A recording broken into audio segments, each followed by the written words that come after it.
So what's up sa mga kahombre ko dyan? Magagago what's up na naman niya pala to. At syempre mga kahombre ko, alam nyo na, today is the day kung saan ating tatalakayin at ating bibigyan ang mga estupidong tao sa internet na napakadaling mga maniwala. We will be spreading a big time awareness para kay Kong TV.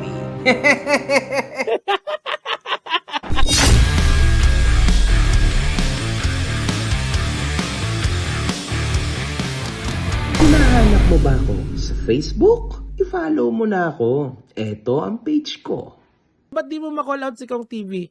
Ba't di mo magawa ng biggest si Kong TV? Ba't di mo magawa ng biggest si Kong TV? Ba't di mo magawa ng biggest si Kong TV? Ano yung sabi mo? Ano yung sabi mo? Ba't di mo magawa ng biggest si Kong TV? Kasi sigurado, tinira niya si Kong TV, tapos na siya, hindi na siya makakakuha ng mga subscriber. Yun yung sabihin mo. Batirin kita dyan eh. Sa mga hindi nakasubaybay mga kahombre ko, meron na tayong 3 content ukol kay Kong TV. Sa last video, tinalakay natin ang pakikisama ni Kong TV sa nangyaring rally noong September 21 at pagbabati ko sa kanya ng mga netizen. Siguro naman napanood nyo lahat yan at natunghayan nyo mga kahombre ko. Bakit nga ba natin kino-content si Kong TV ngayon mga kahombre ko? Bakit? Meron pong isang illegal gambling site ang nag-upload ng isang advertisement nila sa YT kung saan ang endorser nila ay si Kong TV na hinihikayat maglaro sa kanilang site. Mga kahombre ko, para sa mga tao na nasa likod nitong illegal gambling na ito, napakadumi nyo pong maglaro. Yan ang totoo! Kasi alam nyo, napakarami nyo ring taong napapaniwala. Kasi syempre mga kahombre ko, sa totoo lang, no? Sa panahon ngayon, unfortunately, nabutasan ang matagal nang iningatan ni Kong TV na pangalan niya. Wala pa kayo, vlogger na ako. Dahil sa kanyang pagpopromote ng party list, at doon nga sa nangyari last time, 'di ba? At lalong-lalo na, wag nating kakalimutan na nag-promote din ang kanyang kapatid at some of his groupmates ng online gambling. Ay guys, hindi ako nagsusugal, nagpo-promote ng sugal ah. Naglalaro lang ako, nilalive ko lang for entertainment. Uy, pwede ba yung sabihin yung word na? Hindi ko alam, pero kung iniisip Basta nyo yung eh... S. Basta kung iniisip nyo na nagpo-promote ako ng S, hindi. Trip mo lang. Masaya siyang content eh. Uso naman siya eh. Ang dami kong viewers kanina. Di kong titignan nila na nagpo-promote ako. Bahala na sila. Pero ako, masaya lang ako. Napakadali ng butasan ni Kong TV ngayon, mga kahombre ko. And that's sad actually kasi he is one of the legendary vloggers na solid talaga sa YouTube. And I still believe in him, mga kahombre ko. Kasi sa totoo lang, I look up to him up till now. Who you? Pero ito kasi mga kahombre ko, ang daming estupidong taong naniniwala. Welcome dito sa aming barangay kung saan lahat payaman. Uy, Kong! Hoy! Si Aling Yudi, pumaldo sa... Ngayon, may sarili ng pwesto. Kayang-kaya. Thank you, Kong! KKB. Eto si Mang Andres, panalo din sa scatter. Ngayon, may sarili ng barbershop. Kaya. First spin kaya. Siyempre, ang top agent namin si Paul. Call center sa gabi, nagpapayaman talaga. Siyempre naman, para paldo. Wala pang bonus patoga ka na. Meron na, salamat sa... Pwede ka maglaro anytime, anywhere sa... Dahil kaya mo na. Kaya dito ka na sa... Dito panalo ka. Isa-isahin natin, no? Una sa lahat, nananawagan ako sa napaka-dirty tactic, no, ng mga illegal online gambling na ito. Napapaluha ako mga kaibigan. Ako napapaluha. Saan nangyari? Sana naman matauhan kayo sa ginagawa nyo kasi literal na nakakasira kayo ng isang tao sa social media. Ito mga kahombre ko, malala to ha. Wala kayong Diyos! I believe the Lord Jesus Christ in my heart. And actually, people believe. Some of the people actually believe this. At yun ang nakakalungkot na part. At ito mga kahombre ko, huwag kayong maniniwala.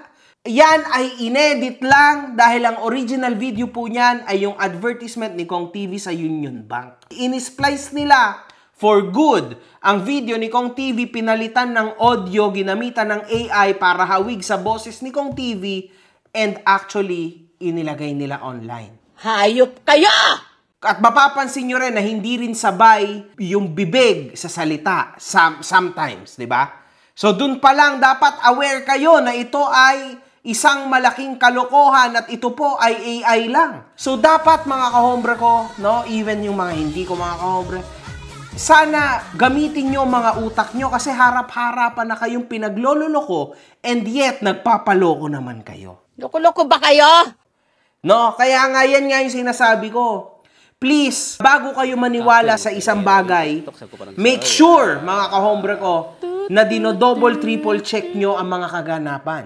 Kasi hindi kayo sigurado kung ano ba ang tama at ano ang hindi sa panahon ngayon na punong-puno na po ng basura sa internet at punong-puno na ng AI sa internet, mga kahombre ko. Mag-iingat kayo kasi napakarami na po nabibiktima ng AI. Gobyerno nga natin na biktima na ng AI few months ago, di ba? Kung naalala nyo, patol na patol sila pero wala naman nangyari. Nakakainit ng ulo. Demonyo kayong hayop kayo, mga satanas kayong lahat. Napakabait ko po. Ikaw ha? Di mo ba alam na pag may bisita ko rito, pinapakain ko, pinapahotel ko, tapos pastor na demonyo. Guys, crazy to mga kahombre ko. Please be more observant mga kahombre ko.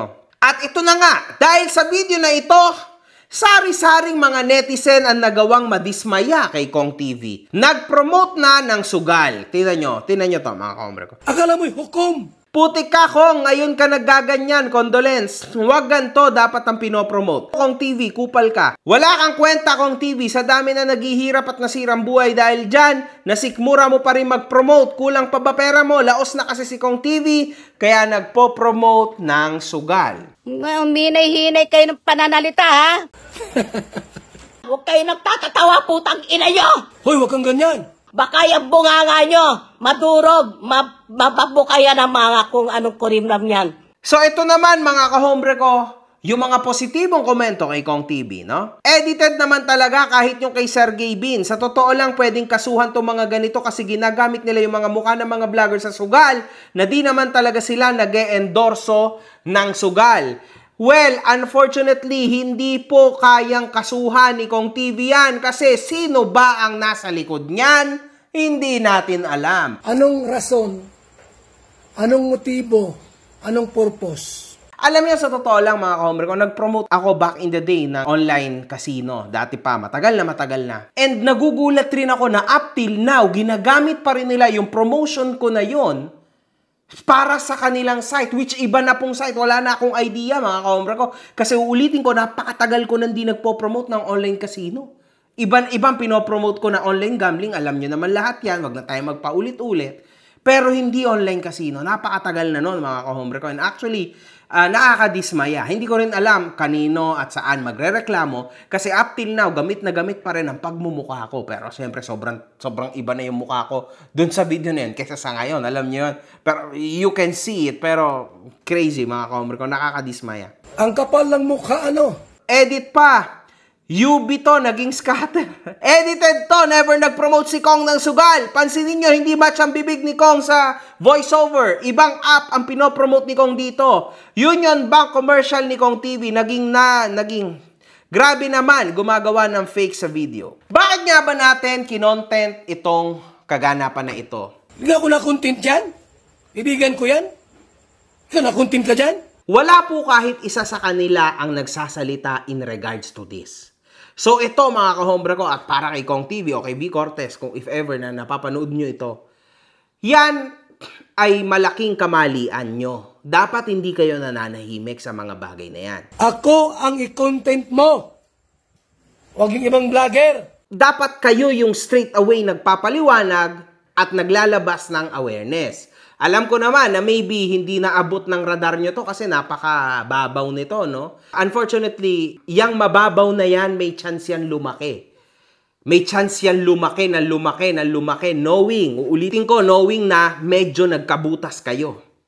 So, hindi imposible na maaari ulit kayong makadismaya o makadisappoint ng mga fans nyo. Kapal na mga mukha nyo. Wala kayong Panginoon Diyos talaga sa dibdib ninyo. Ano tingin mo sa sarili mo? Ano ka? Hukom ka? Bakit? Bawal sa amin ang magkajuwa na nag-aaral. Hindi ba tulad kunwari mga kahombre ko nila Sir Gavin, na talagang wala, as of now, wala ka talaga maibubuta sa kanila. Unfortunately, kay Kong TV, meron na. That's the sad part. Kasi wala man lang sa kanila ang nagpapaliwanag na hindi sila to. Kasi meron din mga taong naniniwala. At ayun, nandito ako for that. Alam niyo yun, pambawi man lang mga kahombre ko sa mga nagawa kong kamalian kay Kong TV, di ba? Putang inang itong makagago na itong hayop na to. Para ka rin si makagago Tangina nyo Mike Jason. At least, malaman ng lahat na ito po ay malaking peke. Para sa mga sites dyan, no? Alam nyo kayo, pinagbibigyan na nga kayo. Nandyan pa rin, pasalamat kayo at nandyan pa rin kayo sa sitwasyon na yan. Mamatay na kayong lahat-lahat! And yet, gumagawa pa kayo ng lalo nyong ikakabulilyaso. Bakit ganyan kayong kagigil? Hindi ba mas tatagal ang buhay nyo kung ang iisipin nyo ay yung long term? Diba? Ano ba ang long term? Tahimik na galaw. Sausawiro kang maray, sausawiro ka. Ang gusto nyo is isang mabilis, malakas at maingay at mabubulilyaso kayo. Hindi ba mas kokonti ang kita nyo kapag ganon? Tulad niyan ngayon, umingay kayo, kaso umingay kayo sa kabalbalan. Ayan yung masama dyan, mga kahombre ko. Alam nyo yun? And actually, isa po yan sa kinakabiliban ko kay Kong TV. Tanggalin natin yung politics. Wala akong pakialam dyan, no? Sa totoo lang. Kung ano yung gusto niya, yun na yun. I don't care. Porque hindi ako kumikibo, hayop kayo na, mga aso kayo. Nakakainit ng ulo. Kaya pati ako nababarang na mga demonyo sa atanas sa tao na mga ano nyo. Ang mahalaga po yung mahal tayo ng Panginoon. Yun ang pinaka-the best doon. Pero mga kahombre ko, sa totoo lang, ilang beses ko na to sinabi, Kong TV ay napakalupit mga kahombre ko to the point na hindi niya kinailangan gumamit ng cheat code para siya ay makarating sa kinalalagyan niya ngayon. Lahat sila mga bago, akong pinakaluma. 64 na kaya ako. Where kami, ako at iba't iba pang malalaking influencer, kinailangan namin gumamit ng cheat code upang makarating kami sa pwesto namin ngayon. Ako'y probinsyanong dukha, ang lumayo ng Maynila. Ang aking kapalaran, isang kahig, isang tuka. Man, mga kahombre ko, sa isang banda kahit hindi ka fan ni Kong TV, sa banda dito, talagang sasaludo ka sa tao na ito. And actually, napakarami niya rin mga tao na binuhat sa likod niya. And yet, nandyan pa rin siya. Sa mga bagay niya, mga kahombre ko, crazy talaga tong tao na to eh. Minsan, maiisip mo, paano ba nito nagagawa to, no? Sobrang tindi ng mind power niya, no? Sobrang tindi ng power ng utak nitong tao na ito. Anyway, mga kahombre ko, yun lang naman. That's about it. This is for complete awareness, mga kahombre ko. Pasikat ka? Kung nandyan ako, bogbog sarado ka rin sa akin kayo. Para ka rin si makagago. Magkamukha nga kayong dalawa. Buksan ang utak, buksan ang mga mata, huwag agad maniwala sa kung kani-kanino lang. One love, good fucking vibes. Mga putang ina nyo kayo.